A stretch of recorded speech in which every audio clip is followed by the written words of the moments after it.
The Sutra of the Foremost Shurangama at the Great Buddha's Summit concerning the Tathagata's secret cause of cultivation, his certification to the complete meaning and all Bodhisattva's myriad practices.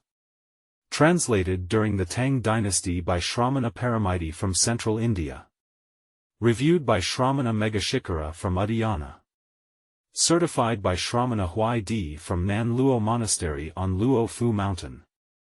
Edited by Bodhisattva Precept's disciple Fang Yong of Qing He, former censor of state, and concurrently attendant and minister, and court regulator.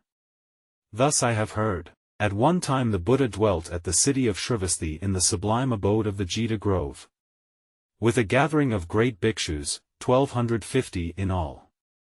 All were great arhats without outflows, disciples of the Buddha, dwellers and maintainers. They had fully transcended all existence, and were able to travel everywhere, and to accomplish the awesome deportment. They followed the Buddha in turning the wheel and were wonderfully worthy of the bequest. Stern and pure in the Vinaya, they were great exemplars in the three realms. Their limitless response bodies took living beings across and liberated them, pulling out and rescuing those of the future so they could transcend all the bonds of dust. The names of the leaders were, the greatly wise Shariputra, Mahamajjalayana, Mahakashthila, Purnamatrianiputra, Subhuti, Upanishad, and others. Moreover, limitless Pratyakas who were beyond learning and those with initial resolve came to where the Buddha was to join the bhikshus Pravarana at the close of the summer retreat. Bodhisattvas from the 10 directions who desired counsel in order to resolve the doubts in their minds were respectful and obedient to the awesome but compassionate one as they prepared to seek the secret meaning. Then the Tathagata arranged his seat, sat quietly and peacefully, and for the sake of everyone in the assembly proclaimed the profound and mysterious. Those in the pure assembly at the banquet of Dharma obtained what they had never obtained before. The immortal's Kalavinka sound pervaded the 10 directions and bodhisattvas as numerous as the sands of the Ganges gathered at the Bodhimanda with Manjushri as their leader. Then King Prasenajit, for the sake of his father, the late king, arranged on the day of mourning a vegetarian feast and invited the Buddha to the side rooms of the palace. He welcomed the Tathagata in person with a vast array of superb delicacies of unsurpassed wonderful flavors and himself invited the great bodhisattvas. In the city were also elders and lay people who were also prepared to feed the Sangha at the same time, and they stood waiting for the Buddha to come and receive offerings. The Buddha commanded Manjushri to assign the bodhisattvas and arhats to receive offerings from the various vegetarian hosts. Only Ananda, who, having accepted a special invitation earlier, had traveled far and had not yet returned, was late for the apportioning of the Sangha. No senior seated one or acharya was with him, so he was returning alone on the road. On that day he had received no offerings, and so at the appropriate time Ananda took up his begging bowl and, as he traveled through the city, begged in successive order. As he first began to beg, he thought to himself that down to the very last Dhanapati who would be his vegetarian host he would not question whether they were clean or unclean, whether they were Kshatriyas of honorable name or Chandalas. While practicing equality and compassion he would not merely select the lowly but was determined to perfect all living beings. Limitless merit and virtue. Ananda already knew that the Tathagata, the world-honored one, had admonished Subhuti and great Kashyapa for being arhats whose hearts were not fair and equal, and he regarded with respect the Tathagata's instructions on impartiality, to save everyone from doubt and slander. Having crossed the city moat, he walked slowly through the outer gates, his manner stern and proper as he honored with propriety the method of obtaining food. At that time, because Ananda was begging in sequential order, he passed by a house of prostitution and was waylaid by a powerful artifice. By means of a mantra of the Kapila religion, formerly of the Brahma heaven, the daughter of Matangi drew him onto an impure mat. With her licentious body she stroked and rubbed him until he was on the verge of destroying the precept substance. The Tathagata, knowing Ananda was being taken advantage of by the indecent artifice, finished the meal and immediately began his return journey. The king, great officials, elders, and lay people followed along after the Buddha, desiring to hear the essentials of Dharma. Then the world-honored one emitted 100 rays of jeweled and fearless light from his crown. Within the light appeared a 1,000-petaled precious lotus, upon which was seated a transformation body Buddha in full lotus posture, proclaiming a spiritual mantra.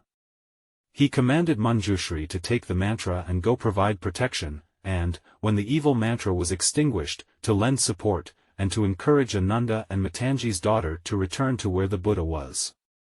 Ananda saw the Buddha, bowed, and wept sorrowfully, regretting that from time without beginning he had been preoccupied with erudition and had not yet perfected his strength in the way. He respectfully and repeatedly requested an explanation of the very first expedients of the wonderful Shamatha, Samapati, and Dhyana, by means of which the Tathagatas of the 10 directions had realized Bodhi. At that time bodhisattvas as numerous as the sands of the Ganges, great arhats, pratyakas, and others from the 10 directions, were also present. Pleased at the opportunity to listen, they withdrew silently to their seats to receive the sagely instruction. In the midst of the great assembly, the world-honored one then extended his golden arm, rubbed Ananda's crown, and said to Ananda and the great assembly, "There is a samadhi called the King of the Foremost Shurangama at the great Buddha's summit replete with the myriad practices. It is a path wonderfully adorned and the single door through which the Tathagatas of the 10 directions gain transcendence. You should now listen attentively." Ananda bowed down to receive the compassionate instruction humbly.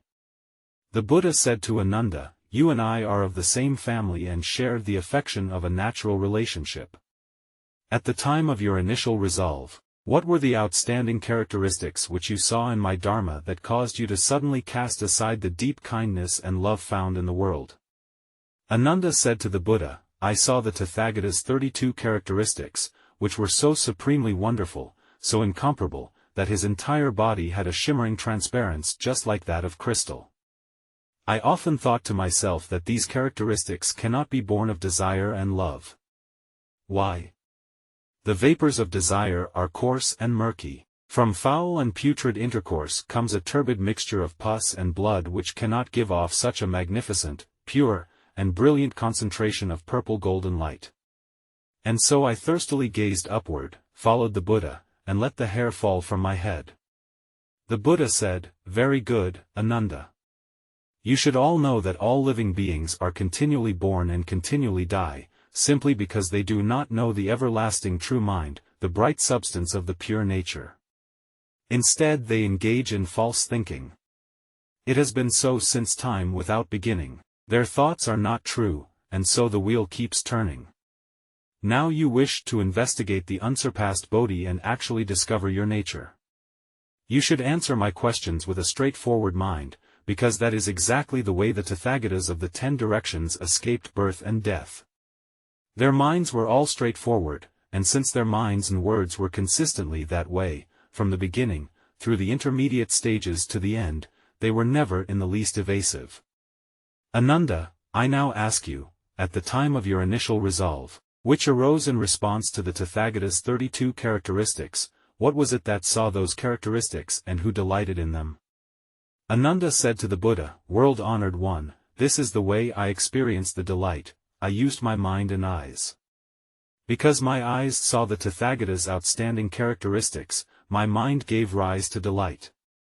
That is why I became resolved and wished to remove myself from birth and death." The Buddha said to Ananda, "It is as you say, that experience of delight actually occurs because of your mind and eyes. If you do not know where your mind and eyes are, you will not be able to conquer the wearisome dust.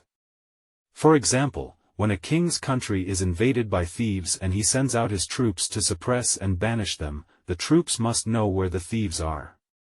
It is the fault of your mind and eyes that you flow and turn. I am now asking you specifically about your mind and eyes. Where are they now?" Ananda said to the Buddha, "World-honored one, all the 10 kinds of living beings in the world alike maintain that the conscious mind dwells within the body, and as I regard the Tathagata's blue lotus flower eyes, they too are on the Buddha's face. I now observe that these prominent organs, for kinds of defiling objects, are on my face, and so, too, my conscious mind actually is within my body." The Buddha said to Ananda, "You are now sitting in the Tathagata's lecture hall looking at the Jita Grove. Where is it at present?" "World-honored one, this great many-storied pure lecture hall is in the garden of the benefactor of the solitary. At present the Jita Grove is in fact outside the hall. Ananda, as you are now in the hall, what do you see first?